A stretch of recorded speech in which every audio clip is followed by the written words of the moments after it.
জাংপানা ওয়াটারফলসে যাওয়ার পুরোপুরি লোকেশনটা আজকে তোমাদের শেয়ার করব। লোকেশনটা কিন্তু সত্যি খুব সুন্দর। বৃষ্টিটা থামার পরেই দেখতে পাচ্ছিলাম আকাশটা পুরো ক্লিয়ার হয়ে গিয়েছিল, এমনকি দেখতে বেশ সুন্দরও লাগছিল, নীল হয়েছিল পুরো একেবারে। মহানদী বাজার পার করার পর দেখতে পাবে একটা ডান দিকে সাইনবোর্ড লাগানো আছে, সেখানে লেখা রয়েছে জাংপানা টি স্টেট। ওই রাস্তাটা ধরেই তোমরা চলে যাবে সোজা। সত্যি বলতে গাইস, রাস্তার যে ডান দিকে চা পাতা বাগানগুলো আছে আর পাহাড়গুলো না দেখতে বেশ সুন্দর লাগে। ডেস্টিনেশনে পৌঁছানোর আগেই প্রথমেই পড়বে 3 কিলোমিটার ডাউন হিল। তোমরা 3 কিলোমিটার যাওয়ার পরেই দেখতে পারবে একটা বড় ব্রিজ, আর সেই ব্রিজের নিচেই বসে আছে বাবা মহাদেব। ব্রিজে পৌঁছানোর পরেই দেখতে পারবে রাস্তার ডান দিকে ছোট্ট একটা ডাউন হিল রাস্তা করা আছে, সেই রাস্তা দিয়ে 2 মিনিট হাঁটার পরেই পৌঁছে যাবে ওয়াটারফলস এর সামনে। তারপর আর কি, পৌঁছানোর পরেই জলে নামতেই দেখছি জল বেশ ঠান্ডা ঠান্ডা ছিল।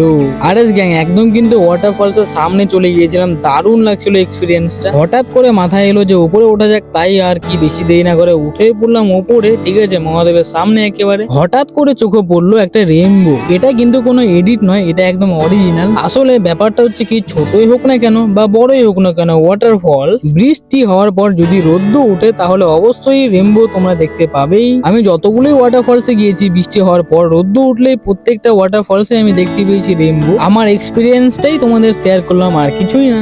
নতুন নতুন লোকেশনে যদি ঘোরার ইচ্ছা হয় তাহলে অবশ্যই চ্যানেলটিকে ফলো করে দাও। Tata, thank you.